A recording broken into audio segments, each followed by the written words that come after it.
할렐루야, 반갑습니다. 우리 28과 고난 가운데 부르짖기, 우리 함께 구역 공과 교육 함께 진행하도록 하겠습니다. 자, 우리 마음 열기죠. 지난주 생활 가운데 받은 은혜와 감사를 우리 함께 나눠보는 시간 가졌으면 좋겠습니다. 여러분 또 계속해서 나누고 있지만 여러분 한 주 한 주의 삶을 가운데 우리가 우리의 한 주간의 삶을 잘 나눌 수 있는 좋은 팁을 하나 드리자면, 하루하루의 삶을 단 몇 줄이라도 하루를 점검하면서 내가 오늘 보낸 하루의 삶을 이렇게 정리 두 줄, 세 줄씩 이렇게 글로 쓰는 게 제일 좋지만, 그게 어렵다면 이렇게 핸드폰으로, 스마트폰 메모장에 이렇게 오늘 하루를 보내면서 보냈던 느낀 점, 또 하나님께서 오늘 하루의 삶 속에서 주신 말씀들, 이런 내용들을 이렇게 잘 기록해 놓으면 이렇게 우리가 이렇게 나눔의 시간을 가질 때에 더 풍성하게 또 자연스럽게 나눌 수가 있어요. 그러니까 우리가 사실 기억력이 좋지 않잖아요, 그죠? 저도 그렇고요. 저도 기록해 놓지 않으면 기억을 못 합니다. 그래서 여러분들 이렇게 나눔을 하기 전에 여러분의 일상의 삶을 여러분 각자의 삶 속에서 잘 기록해 놓고, 또 그 기록한 것을 토대로 이렇게 나눔의 시간대 함께 나눌 수 있기를 부탁드립니다. 우리 또 경배와 찬양, 또 찬송가에 맞춰서 부르시고요. 이제 말씀 들어가기를 함께 보도록 하겠습니다. 말씀 들어가기입니다. 듣고 싶지 않아도 들어야 할 이야기가 있습니다. 예레미야가 활동하던 당시에 거짓 선지자들은 무조건 이스라엘이 잘 될 것이라고 예언했습니다. 그러나 그들이 들어야 할 이야기는 그것이 아니었습니다. 하나님께서는 예레미야를 통해서 이스라엘 백성들이 꼭 들어야 할 이야기를 해주셨는데, 그것은 그들이 바벨론에 잡혀갈 것이며 죄에 대한 징계를 받을 것이라는 말이었습니다. 그런데 하나님께서 그렇게 이스라엘을 고난을 주신 것은 그 고난 속에서 회개하고 하나님께로 돌아오게 하기 위해서였습니다. 하나님이 진정 원하시는 것은 기도하는 가운데 깨닫고 평안을 누리는 것이었습니다. 여러분, 우리 오늘 이제 예레미야 말씀을 함께 공부하겠지만, 예레미야 당시가 참 암울했던 시기였어요. 암울했던 시기였고, 많은 선지자들이 있었지만 그들은 거짓 선지자였고 잘못된 메시지를 전하여서 또 이스라엘 백성들을 미혹시키고, 또 참된 말씀을 증거하는 예레미야의 말을 듣기를 거절했습니다. 여러분 우리가 정말 신앙생활을 하면서 경계해야 될 태도가 있는데요. 그것이 무엇이냐면, 내가 듣고 싶은 말씀만 골라서 들으려고 하는 태도입니다. 오늘날 우리가 인터넷의 발달로 언제 어디서나 설교를 들을 수가 있어요. 근데 이 설교를, 하나님의 말씀을 마치 인터넷 쇼핑몰처럼 설교를 골라서 듣는다라는 거예요. 내가 좋아하는 목사님의 설교, 내가 좋아하는 본문, 또 내가 좋아하는 스타일의 설교, 그러니까 내 뜻대로, 내 취향대로의 말씀을 듣는 거죠. 여러분, 그렇게 되면 여러분 절대 바른 신앙 가운데 설 수가 없다라는 것입니다. 여러분, 때론 말씀이 내 마음에 평안만 주는 것이 아니라 내 가슴을 찌르고 회개에 일으키는 그런 말씀들이 있어요. 즉 성경 66권 전체가 우리에게 하는 나의 말씀이요 우리의 말씀이다라는 것입니다. 그래서 여러분, 우리가 항상 조심해야 될 것, 나의 뜻대로, 내가 원하는 대로의 말씀을 듣는 것이 아니라 모든 말씀을 나의 말씀으로 받아들이며 그 말씀을 듣기에, 모든 말씀을, 성경 66권의 모든 말씀을 듣기에 힘쓰는 그런 성도가 되기를 바랍니다. 자, 우리 말씀 속으로 이제 볼까요? 오늘의 말씀은 예레미야 29장 10절부터 14절까지 말씀입니다. 예레미야서 29장 10절과 14절. 하나님의 말씀은 아주 존귀한 것이죠. 그러면 말씀을 읽을 때 우리 같이 이 하나님의 말씀을 읽도록 하겠습니다. 여호와께서 이와 같이 말씀하시니라. 바벨론에서 70년이 차면 내가 너희를 돌보고 나의 선한 말을 너희에게 성취하여 너희를 이곳으로 돌아오게 하리라. 여호와의 말씀이니라. 너희를 향한 나의 생각을 내가 아나니 평안이요 재앙이 아니니라. 너희에게 미래와 희망을 주는 것이니라. 너희가 내게 부르짖으며 내게 와서 기도하면 내가 너희들의 기도를 들을 것이요 너희가 온 마음으로 나를 구하면 나를 찾을 것이요 나를 만나리라. 이것은 여호와의 말씀이니라. 나는 너희들을 만날 것이며 너희를 포로된 중에서 다시 돌아오게 하되 내가 쫓아 보내었던 나라들과 모든 곳에서 모아 사로잡혀 떠났던 그곳으로 돌아오게 하리라. 이것은 여호와의 말씀이니라. 아멘. 여러분, 예레미야서는 특별히 예레미야 이 선지자는 이제 남유다가 바벨론의 여러 침공을 받았어요. 여러 번에 걸쳐서 침공을 받았는데 이제 총 4차례 침략을 받았는데 거의 이제 남유다가 거의 멸망의 길로 기울어져서 이미 뭐 포로로 끌려간 사람들도 있는 상황이었고 유다 백성들 중에서 그런 멸망의 길로 기울어져 가는 상황에서 정말 그 현실, 정말 치열한 현실이잖아요. 고통이 있고 아픔이 있는 그 치열한 현실에서 하나님의 메시지를 선포했던 아주 위대한 선지자였습니다. 우리가 흔히 알다시피 눈물의 선지자죠. 그러니까 비통한 거죠. 자신의 남유다가 당해야 될 이 고통과 아픔을 생각하면 너무나 아픈 거예요. 그래서 눈물을 흘릴 수밖에 없는 거였죠. 그래서 예레미야는 남유다의 멸망과 심판과 바벨론의 포로 그리고 또 다른 주변의 열국의 심판과 회복의 메시지 그리고 자신이 당한 여러 가지 사건들의 개인적인 내용들을 기록한 것을 담고 있는 것이 바로 예레미야서입니다. 이제 29장에 와서는 이제 바벨론의 포로로 끌려간 이제 유대인들을 향한 경고 또 권고와 또 바벨론에 거류하고 있는 거짓 선지자 스마야의 거짓된 예언을 경계하는 내용을 담고 있습니다. 자, 우리 말씀을 또 살펴볼게요. 자, 1번입니다. 이스라엘 백성들이 바벨론 포로로 끌려갈 때 하나님은 어떤 계획을 가지고 계셨습니까? 예레미야 29장 10절 그리고 14절 여호와께서 이와 같이 말씀하시니라. 바벨론에서 70년이 차면 내가 너희를 돌보고 나의 선한 말을 너희에게 성취하여 너희를 이곳으로 돌아오게 하리라. 이것은 여호와의 말씀이니라. 나는 너희들을 만날 것이며 너희를 포로된 중에서 다시 돌아오게 하되 내가 쫓아 보내었던 나라들과 모든 곳에서 모아 사로잡혀 떠났던 그곳으로 돌아오게 하리라. 이것은 여호와의 말씀이니라. 아멘. 하나님의 계획은 어떤 계획이었습니까? 바로 70년이라는 세월이 다 차면 다시 남유다 백성들을 예루살렘으로 다시 돌아오게 할 계획을 갖고 계셨습니다.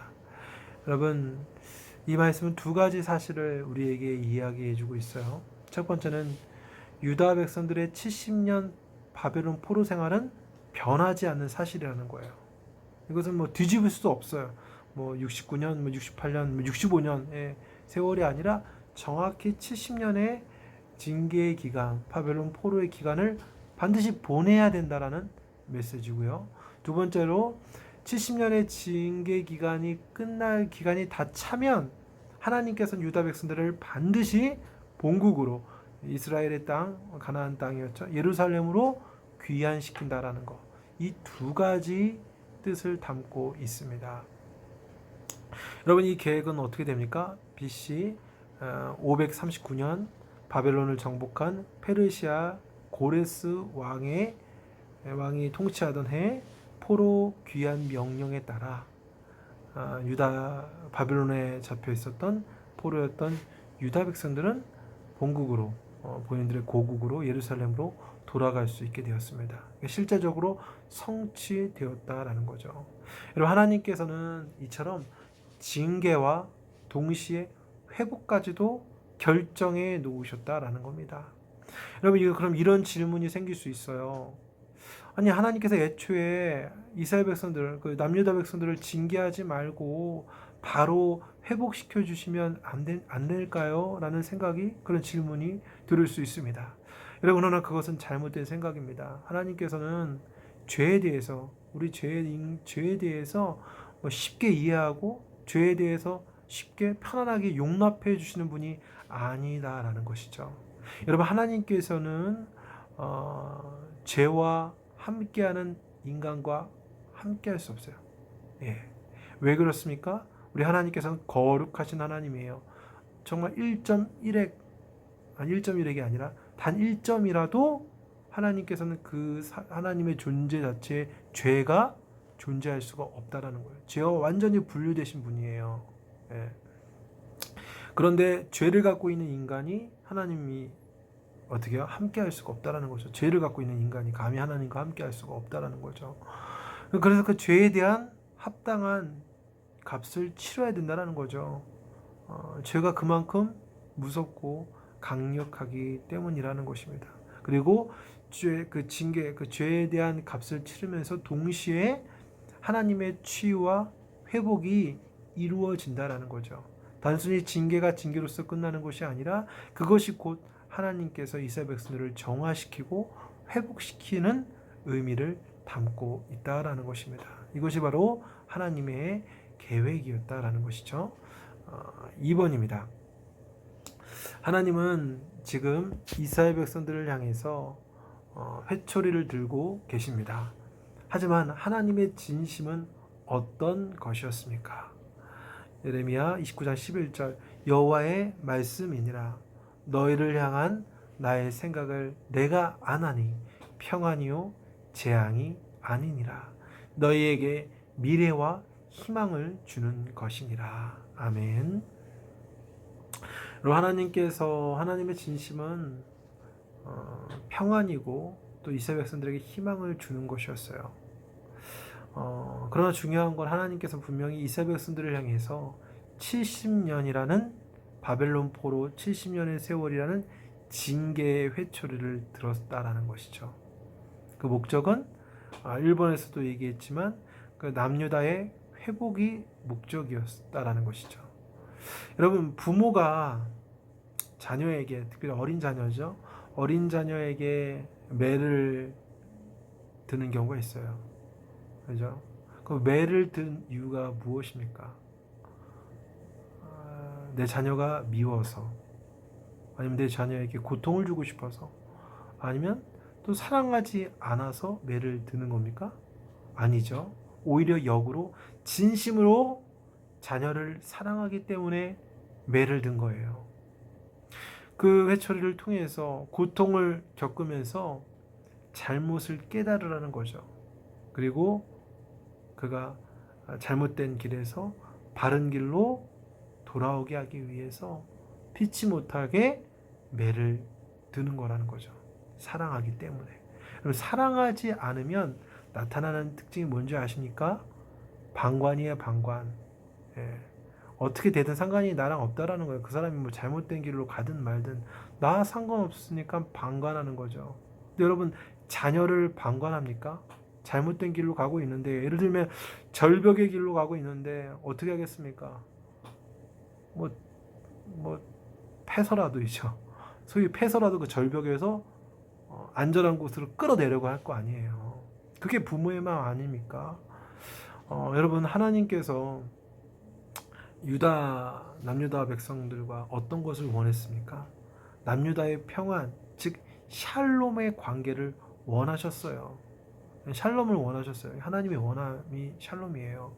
그런데 남유다 백성들의 일방적인 죄악, 각종 우상과 또 하나님을 의지하는 것이 아니라 다른 타국을 의지하는 그런 여러 가지 죄악으로 말미암아 이 죄가 있으니까, 이스라엘 남유다 백성 가운데 죄가 있으니까 하나님과의 샬롬의 관계가 이루어질 수가 없는 거예요. 죄로 인하여 막혀버리니까 샬롬, 평안이 있을 수가 없는 거죠. 그러니까 하나님께서 70년이라는 징계의 회초리가 필요했던 것입니다.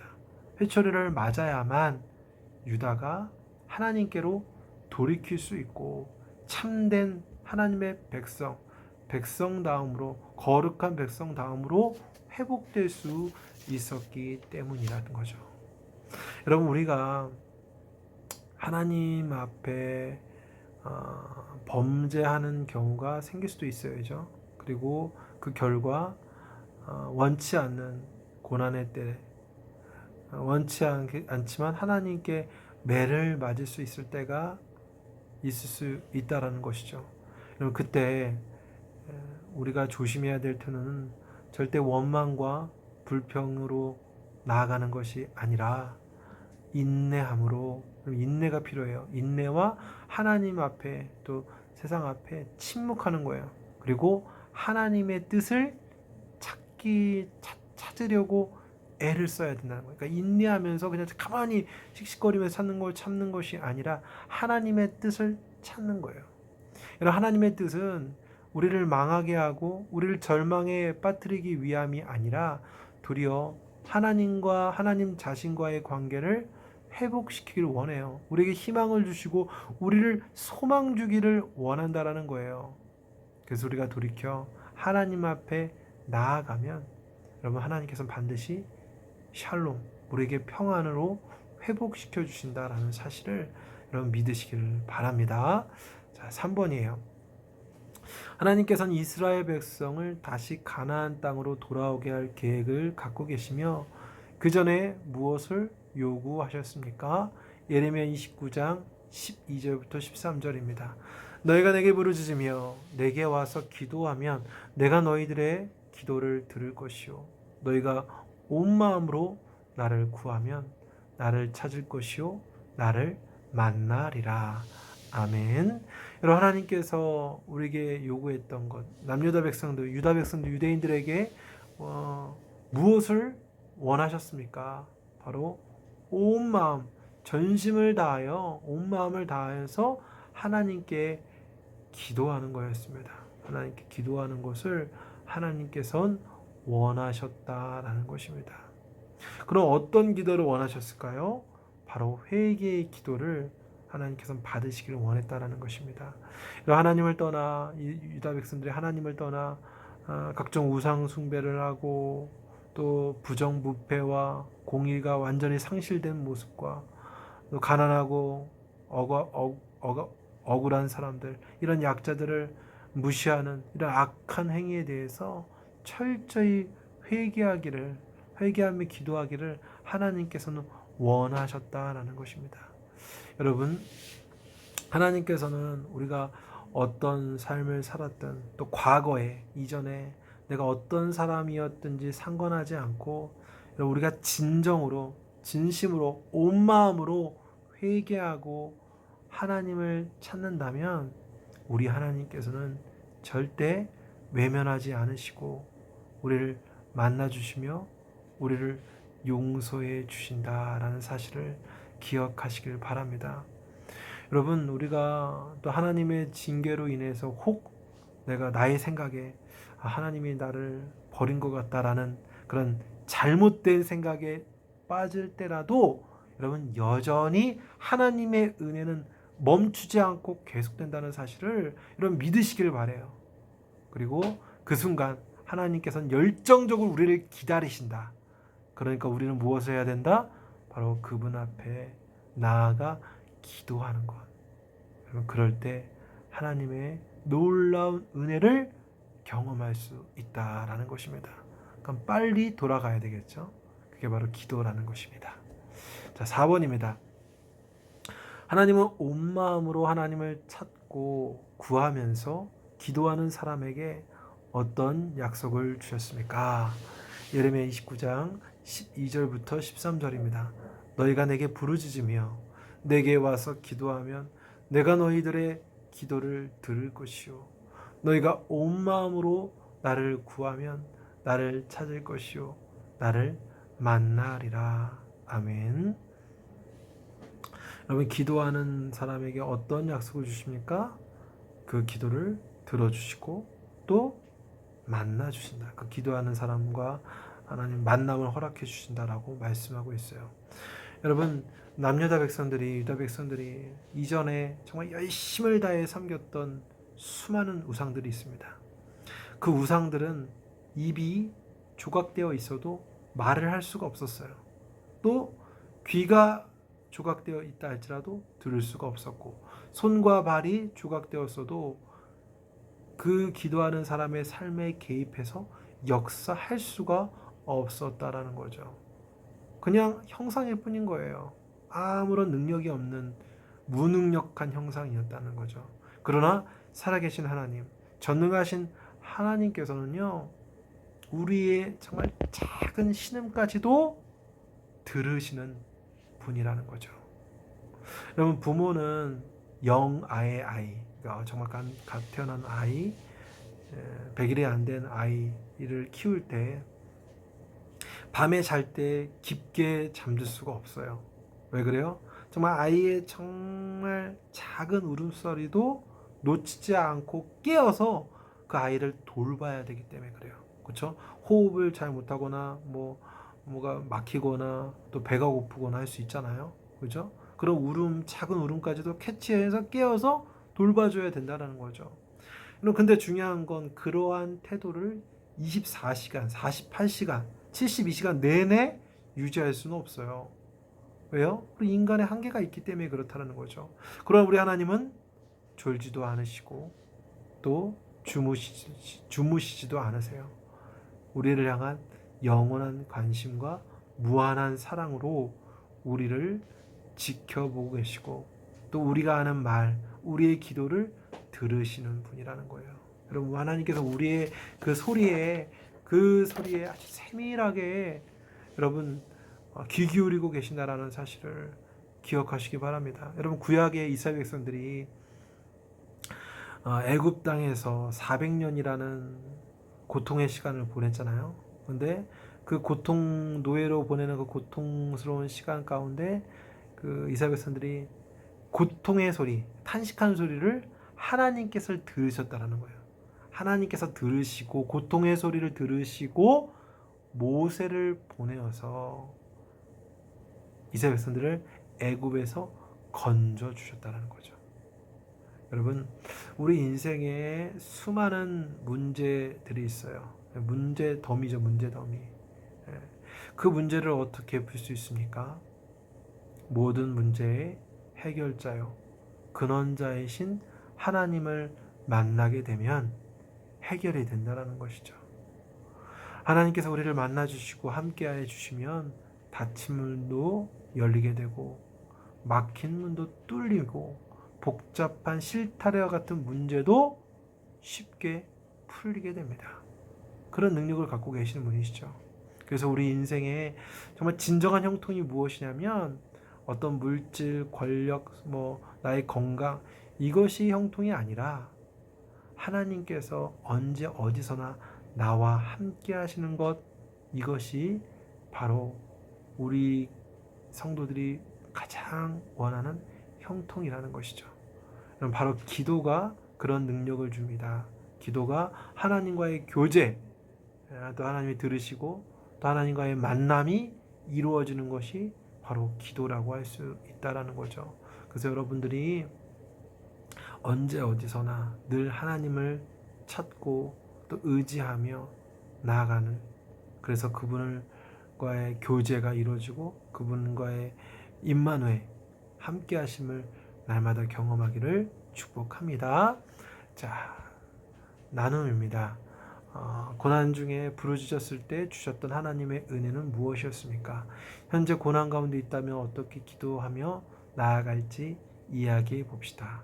여러분, 고난 중에 여러분 부르짖어야 되죠. 고난 중에 여러분 그냥 될 대로 되라식, 여러분 이게 가장 위험합니다. 여러분, 고난 중에는 좀 부르짖어야 돼요. 울며 구해야 된다라는 거죠. 그러면 하나님의 은혜를 입을 수밖에 없어요. 특별히 고난 중에 기도와 함께 더불어 무엇 해야 될까요? 말씀. 그렇죠. 기도와 말씀은 항상 같이 가는 거죠. 말씀을 통해서 우리에게 그 고난을 해결할 길을, 또 해결의 방법들을 말씀을 통해서 또 우리의 심령 가운데 평안으로 이끌어 주신다라는 것을 기억하시길 바랍니다. 함께 기도합시다. 우리의 기도를 들으시는 아버지의 마음을 깨닫고 고난 가운데 부르짖게 하옵소서. 아버지의 마음을 갖고 여러분 더 기도할 수 있는 여러분 되시길 바라고, 또 지금 차별금지법으로 인하여서 굉장히 좀 혼란한 상황이죠. 또 코로나19로 인하여서 어려움도 있고, 여러분 어떻게 국가적으로도 그렇고 또 기독교적으로 그렇고 굉장히 어려운 시기입니다. 여러분 이 어려운 시기에 무엇을 해야 되겠습니까? 깨어 있어야 되고 지혜를 모아야 되고, 하나님이 진짜 원하시는 것이 있다면 그 하나님이 옳다 하시는 일에 행동해야 돼요. 여러분 움직여야 된다는 것이죠. 머리로서가 아닌 우리 삶 속에서 어떻게 하나님의 뜻을 이루어 나갈지를 정말 삶 속에서 정말 실천하며 순종하며 나아갈 수 있기를 바랍니다. 또 헌금하실 때 함께 찬송하시고 주기도문과 대표기도로 또 마치도록 부탁드립니다. 여러분 수고하셨고, 죄송합니다. 또 마지막에 코로나 아닙니다. 여러분 정말 남은 주간도 하나님의 은혜 가운데 살기를 원하고, 여러분 이렇게 영상으로 이렇게 구역 공과를 하고 있는데 한계가 있어야죠. 그럼 빨리 코로나가 좀 해결이 돼서 우리들이 직접 만나서 말씀 안에서 참되게 교제할 수 있도록 여러분 이를 위해서 더 기도해 주시기를 바랍니다. 수고하셨고요. 또 다음 주에 뵙도록 하겠습니다. 감사합니다.